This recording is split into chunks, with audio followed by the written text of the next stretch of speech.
After reclaiming all of Bianco Hill's shine sprites, we are led to kill another proto-piranha, which coincidentally gives us passage to Rico Harbor. Rico Harbor is the heart of Isle Delfino's economy, allowing for the import and export of many goods required to keep Delfino's resort atmosphere alive. With this being such an important area in the islanders' day-to-day life, let's see what you couldn't miss. Since the unique boss of this level is so eager to greet us right as we enter the harbor, let's discuss Gooper Blooper first. Gooper Blooper is a blooper who goopered all over the harbor, not once, but twice. As we all know, this cannot stand. However, unlike many other bosses in this game, Gooper Blooper seems to be the most innocent of them all. Since he was the first shine, we know he was impatient to meet us, and during the fight, other than trying to tag us with his tentacles, he never attempts to harm. The only time he does is if we try to remove the goop on his face, which, without his consent, obviously would cause anyone to lash out. Though the only thing wrong with this theory of being friendly is the fact that he goopered all over the pier. This act, even though harmful, can be written off as a childish, not thought through act to get attention due to being lonely. Speaking of bloopers, Rico Harbor is also home to the Blooper Surfing Safari. While calling it a safari is false advertisement due to the only animals observed being bloopers, the Blooper Surfing Safari is more like the Blooper Grand Prix, with Mario choosing between 3 bloopers all with varying stats.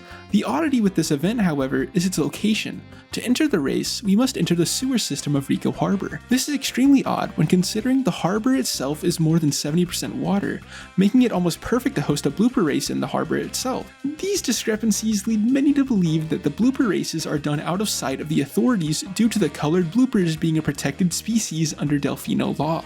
While it's good Mario ends up winning the race and taking the shines away from these heinous criminals, if evidence ever gets revealed of Mario participating in these crimes, he's cooked.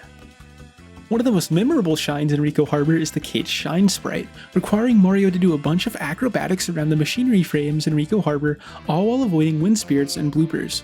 And no matter how much we all want more blooper insights, the real question is, what exactly is the cage the Shine Sprite is in? While it does have a chain link exterior, and coincidentally a blooper resides in it during other episodes, many doubt its validity as a cage. Judging by the shape, it looks more like an inverse funnel, with a narrow top that slowly expands as we approach the bottom.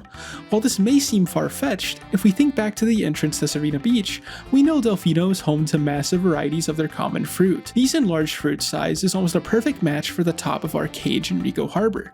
This must mean this cage is actually the skeleton of a large fruit blender that is a work in progress in Rico Harbor. This explains why the sides of the cage are in the process of being reinforced to hold in all the fruit, and also why there's a flip gate at the bottom to let the fruit juice out after the blender is utilized.